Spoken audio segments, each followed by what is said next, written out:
when a person is speaking with you or asking you a question, sometimes you're not listening because you are very busy thinking about how you're going to respond, which interferes with effective communication. The first lesson that we learn is how to listen. Welcome to the My Future Business Show, where we get you in front of your best audience and keep you there. Not only are we interviewing the biggest names in business to help you become even more successful, we're inviting you to book your spot on the show to help you grow your business. So at the end of the call, make sure you fill in the interview application form at myfuturebusiness.com/interviews. Hi, and welcome to the My Future Business Show. My name's Rick Nusky, and do I have somebody very special on the line with me today? But before we jump into that, I'd just like to say thank you so very much for your support of the show. The feedback that we're receiving is wonderful, and it's making all the difference, knowing that it's making a difference for you. Now, on today's call, I'm with the wonderful Dr. Janice Hooker Fortman. Welcome to the show, Dr. Jan. Thank you very much. Yes, Thank you. my pleasure. Now, you and I were talking off the call about communications, how there are several different types of communication skills, and we're going to obviously rely on your expertise and many years in this field. But before we do that, I always like to talk a little bit more, I guess, on the personal side, away from the things that you do in terms of hobbies. Do you have any hobbies that you like to get involved with? Yes, as a matter of fact, I love line dancing. Fantastic. Yes, and I enjoy it. It's a great way to exercise. It's a great way to socialize, and I really enjoy it. And I also enjoy reading, um, not so much business books as I should, but but I like kind of mystery novels. Fantastic. I love it. So I know that you're active with the church. Is that still very much a part of your life? Oh, yes, yes. I'm an elder at Pullman Presbyterian Church in Chicago, Illinois. And yes, I am very active. I'm Fa- on different boards. I've been the president of the Women's Association, and I've held various uh, just roles Yeah, in the church, including fantastic. singing in the choir. Oh, excellent, excellent. That's just a wonderful way to express ourselves, isn't it, through singing? Oh, yes, yes, It's yes. very, very important. Communication. Yeah, Yeah, you communication, communicate. yeah. Yes, Yes, yes. and one of the things I think about when I think of church, I think of the Bible, and I think about written communication. That's one form. There's obviously Mhm. the active voice, and then there's the passive behavioural communication. I'd love for you to, walk us through that. But before we start talking about that, Dr. Jan, I was wondering if you could share your professional background to give a bit of context to today's call. Okay, I am a retired school teacher and educational person, Hmm. really, as far as an administrator is concerned. And once I retired, because communication, of course, was uh, actually, I would say, the main part Hmm. of my past career, I started just going back to school, and I ended up getting my doctorate degree in educational leadership, which led me to do a lot of presentations. And I'm also an author of two published books. And so all of it involves communication, personal communication, professional communications, and relationships. I wonder, I think about education. I think about the very early days as a parent. I think about, how we're, I guess, teaching our children to communicate nowadays. And I was just wondering if we could, I guess, start there and talk about styles of communication, when communication should start, and whether or not technology is, in your opinion, changing the way we communicate with our up and coming generations. Well, I'm going to tell you something and your audience something about communication and when it starts. Actually, it starts in vitro. Of course. Yes, communication starts between the mom and the dad and the baby in the womb. I did some research, and babies in the room before they are born are listening and they are responding. And so that's when communication really, really starts. When children are in school, it's important to pay attention not only to their verbal communication, but their nonverbal communications, because you can find out a lot about how a child is receiving information, receiving the education, just by the way they are verbally communicating, by their eye contact, by their movements, just a lot of things that I did. I've done several presentations to teachers to let them know just because a child doesn't raise his hand does not mean that they don't know the answer to the question. Ah, And yeah, so it's all very subtle, very subtle. And as far as styles of communication is concerned, we all have different styles of communicating. Some of us are very animated, more verbal. Some of us kind of communicate quietly. It's different styles of communication. And when you talk about now technology, and mm. you um, now that everything is mostly virtual, there's something totally different that goes on. I always say that the eyes have it. The I eyes say the have it. eyes. I mean these eyes, Yes, of course, absolutely. right? The These, eyes have it. these are wonderful insights. I know this is going to be a fantastic call because there are just so many different places we could go with this. In my professional background, I found it was quite easy for me to connect with people on a very personal level, but what I found it difficult to do, just using myself as a case study, I guess, was to instruct people to follow instruction in in a workplace.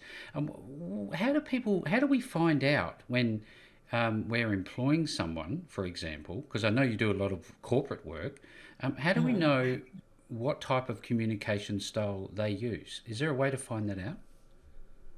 Actually, what I prefer is not some kind of a academic or written test, Mm-hmm. but just really by talking with them and and and viewing them and viewing all of the subtle signs.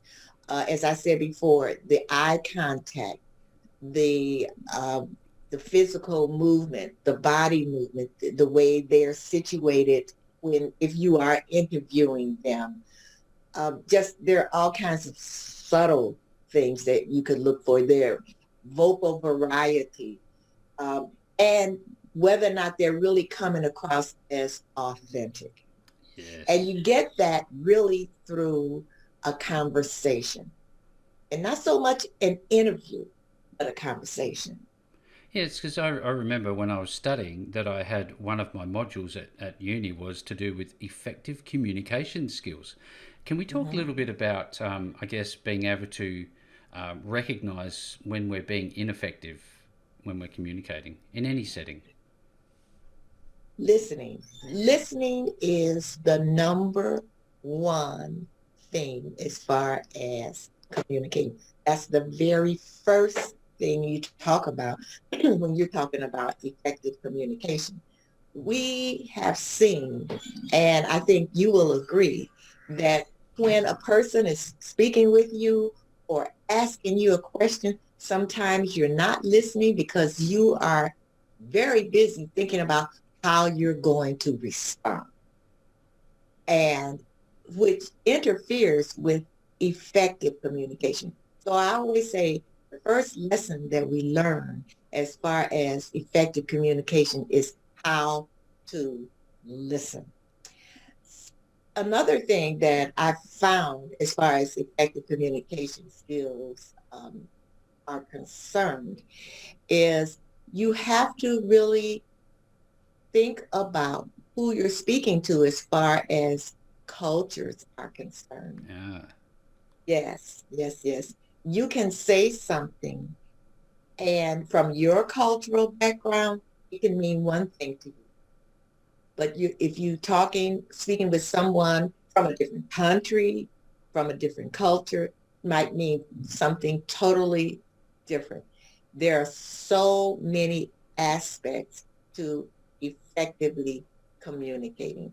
But as I said, the number one thing is listening. We have to develop our listening skills. I heard a saying once: two ears, one mouth, twice as much time for listening. I'd like to take you onto the stage where you are a both a motivational and authentic keynote speaker, if I can, Dr. Jan, and I guess take a look through your eyes, looking down across the audience, and what sort of I guess non-verbal cues are you getting from the audience when you're giving a great presentation as opposed to one that's not gone so well? Well, hopefully you don't see anyone falling asleep. First thing. But I usually start my presentations with a question Uh, because, but first of all, you have to get to know your audience and you got to know who's in the audience and yeah, what kind of audience that you have. yeah, But I like to start off with a question. When you start off with a question, you kind of get people's attention. Hopefully they're sitting up straight and looking at you.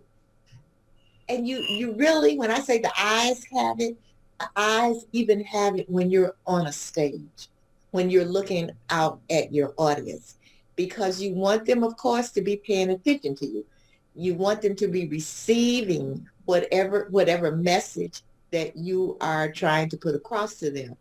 And you really have to pay attention to whether or not they're paying attention to you. And usually you can tell by the way they're sitting. Of course, if they are paying attention to you, their facial expressions. Sometimes you end up changing the way that you're communicating to your audience because of the facial expressions that you get from them. Now, what's difficult is if it's a large audience and it's dark, the audience is yep, dark and the light is really on you. yep. It's hard to really feel what's going on with your audience. You can just hope that you're receiving it, that they are receiving it.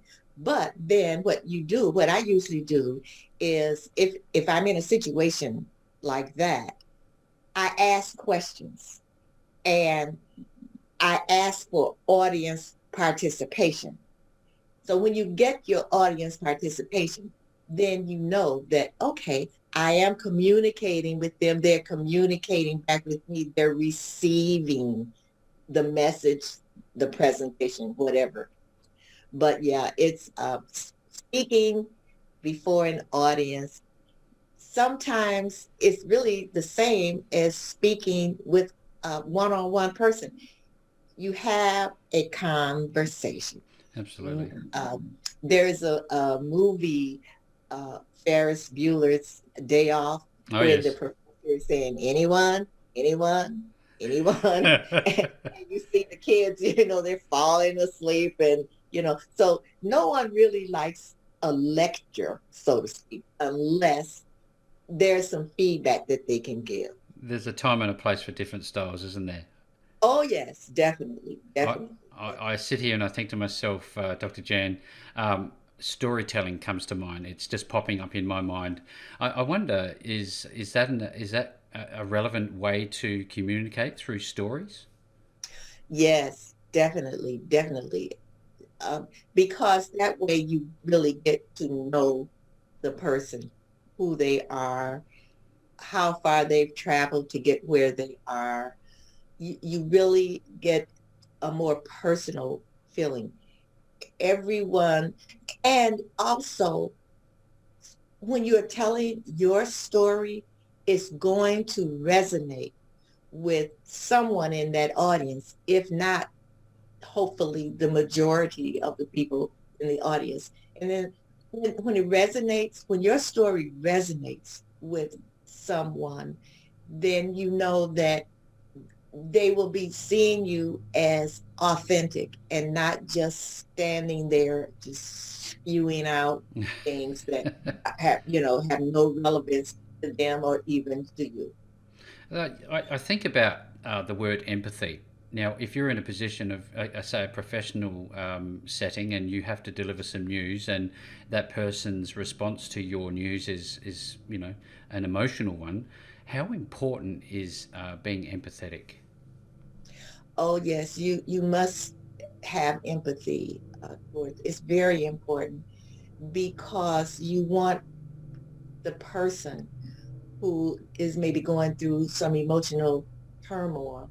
You want them to know that you're actually empathizing or feeling what they are going through, or what they are saying. That's very important. If you think about it, if you're telling someone something that's really emotional, and you really need some feedback, you want to know that that person understands what you're talking about, or even has been in your shoes. Yeah. I, Hmm.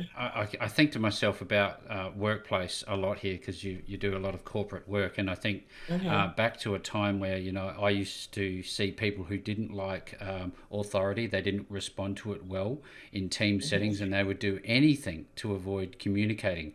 What are some of the, I guess, the techniques that are useful in working with a person like that?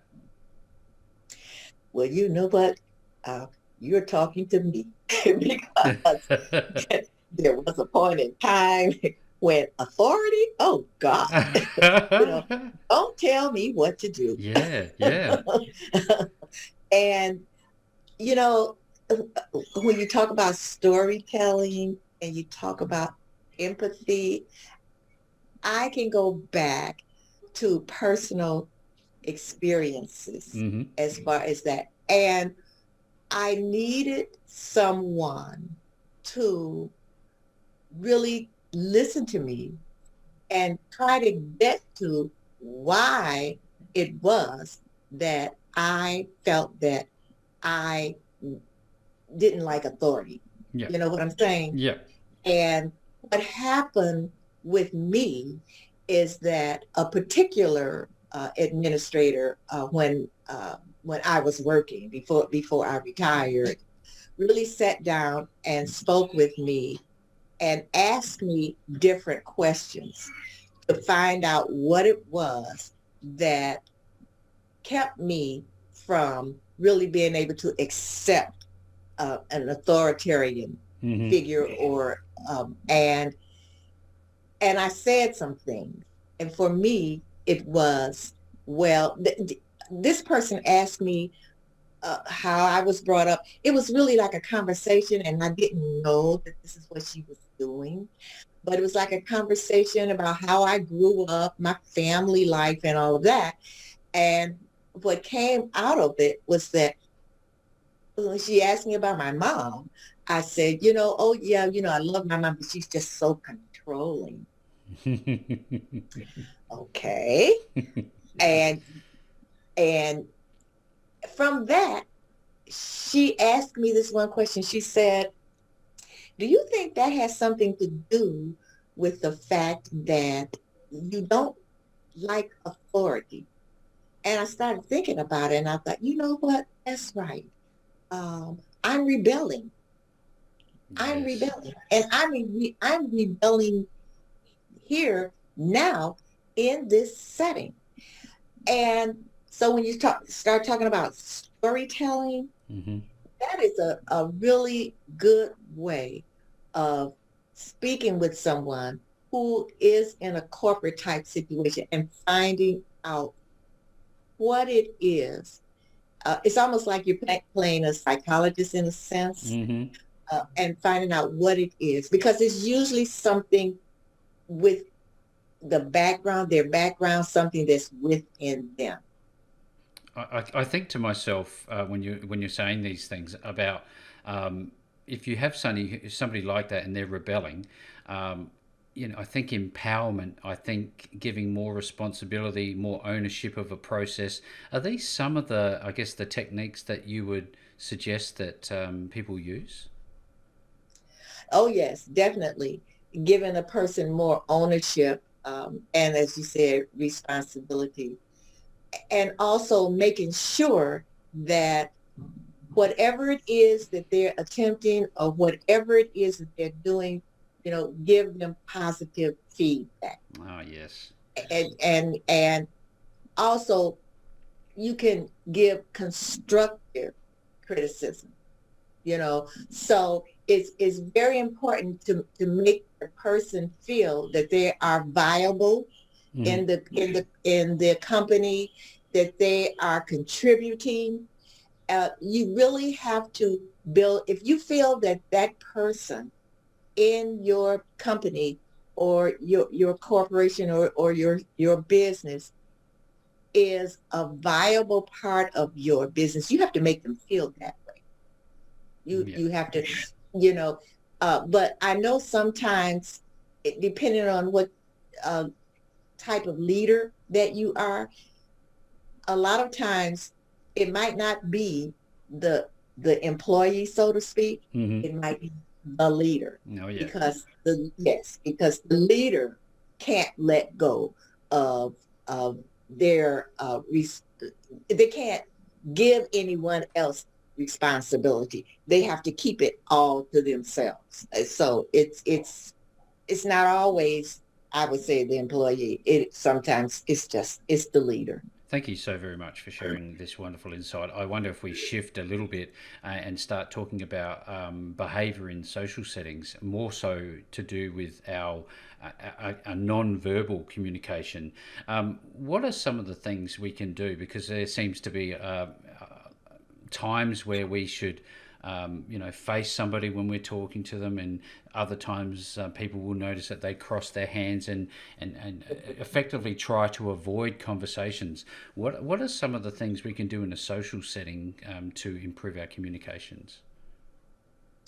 In a social Mm. setting, well, it depends on, you, you know, I'll say this. As far There are some people who are thrust into a social setting that they don't want to be Mm-hmm. in.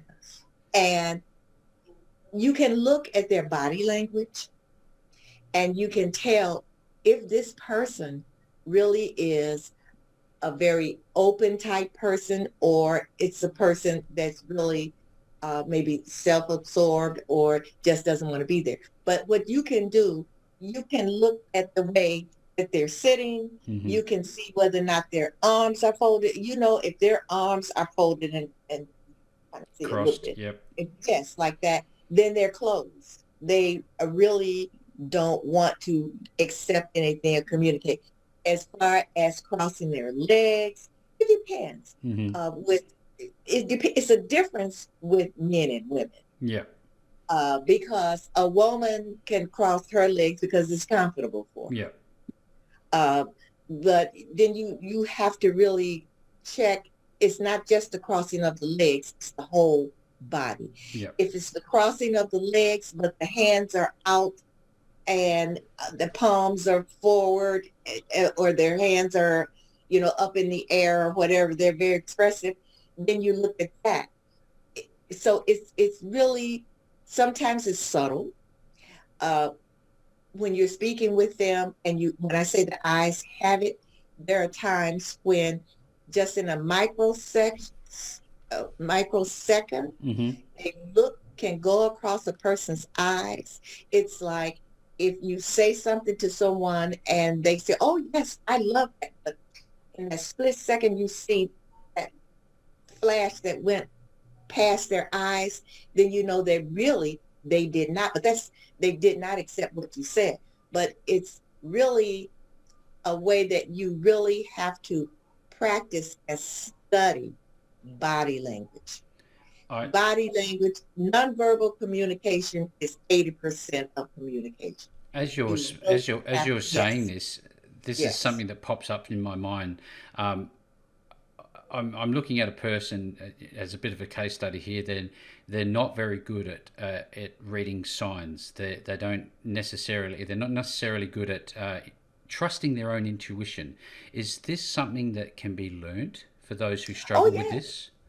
Oh yes. Oh yes. You can learn that. I learned Hmm. it. Hmm. I learned it. Uh, I learned it through courses that I took. I learned it through effective communication coach before I became a coach. Hmm. And that's something that I do train people to do, to watch the signs, to watch for to nonverbal communication rather than verbal communication. You can learn a lot, but it takes practice. It Yeah. does. But you This is can learn. this is a wonderful call. There's just so much on here, as there is on your website. There's a lot of information on there, and I obviously see at least two books that you've written. I have a very special place in my heart for authors. Did you find writing a book came naturally to you? Yes, because I love to write. I've always liked to write. The first book was really easy, and that's the Little Book of Big Behavior Interventions. And I wrote that when I was still teaching in a classroom. And I taught special education students, students with behavior issues and learning disabilities. Hmm. And what I saw that there were 10 common misbehaviors of students. And and there were all these all this research about what you should do, but there was some basic common interventions. So that book was easy to write. The second book was a little bit more difficult, and that's the book that I say that's my passion book. It's entitled "The Secrets to How Not to Throw Mama from the Train," It's a great name. and that's partially a memoir and partially a self-help book because I was going through that journey with my mother as we got older and our relationship was just going down the tubes. And I couldn't understand what was going on with my relationship. And I found out that quite a few women, actually a large majority of adult females, have less than, I would say, a loving relationship with their moms. Hmm. And so that book, it was difficult to write. It was also cathartic. And from time to time, I'd have to go back to the book and read it myself. Yes. But it has helped a lot of women to understand that dynamic, complicated relationship with between mothers and daughters. It's very therapeutic to put pen to paper, isn't it? To get that get it out there. Oh yes, oh yes. As I said, it was cathartic. It was, yeah, yeah. I Thank you. needed the book myself. As much as people need to read it. So Yes, when people go to your website, I can see that there's obviously coaching for people who want to develop their communication skills, be it whatever style communication they choose to excel at. But you also are doing some speaking. So what will they see when they get there, and what other services are you offering? well, I recently started a TV show. It's called Relationship Matters, and it's on E360 TV. And with this particular show, I talk about all kinds of relationships, personal relationships, professional relationships, relationships with your body, Hmm. relationship with inanimate objects, because everything surrounding humans has to do with relationships. And I bring different experts on to inform my audience, to motivate my audience, to inspire my audience. So, and that's something that I'm doing now. It comes on every other Thursday, 7 p.m. Central Time on E360 TV.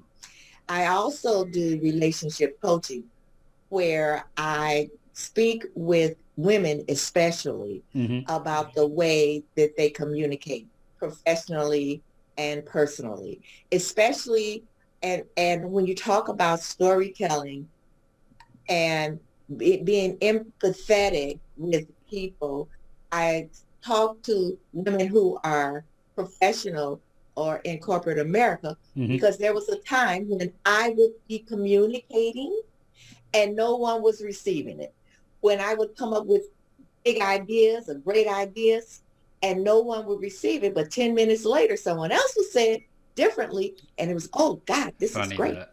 Funny that. Yes. And so what was it about the way that I was communicating that was not getting across the ideas in corporate settings and in my professional relationships?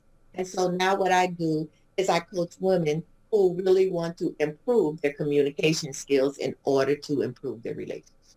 And I know that for everybody who's on the show today, if you're looking to get your hands on these books, you can certainly find them on your website. And with that, Dr. Jan, where are people actually going to go to find you? They can find me at www.drjanicespeaks.com. And that's DRJANICE speaks.com. And my email, if they would like to reach me and become a guest on my show or even sponsor my show, is Jan for the number 4 now 125@gmail.com. Thank you very much for sharing, Dr. Jan. Everybody who's on And my the books are on Amazon. also on Amazon, yes, there are Oh, certainly yes, my some books links are also there. on Amazon. I will be making sure, Dr. Jan, to put all of the links to this wonderful call to your website. No matter where people find this interview, you will find the links back to Dr. Jan. And this has been just such a wonderful, warm, open conversation. The matter of fact is that we've had a wonderful conversation, good communication. Thank you so very much for spending some time Thank with you, me Rich. on the My Future Business show today. I've enjoyed it. Thanks for joining us today. If you enjoyed the call, then make sure to subscribe, leave a comment, share us with your friends, and book your spot on the show at myfuturebusiness.com/interviews. And if you're looking for solutions that will help grow your business, then visit myfuturebusiness.com/shop.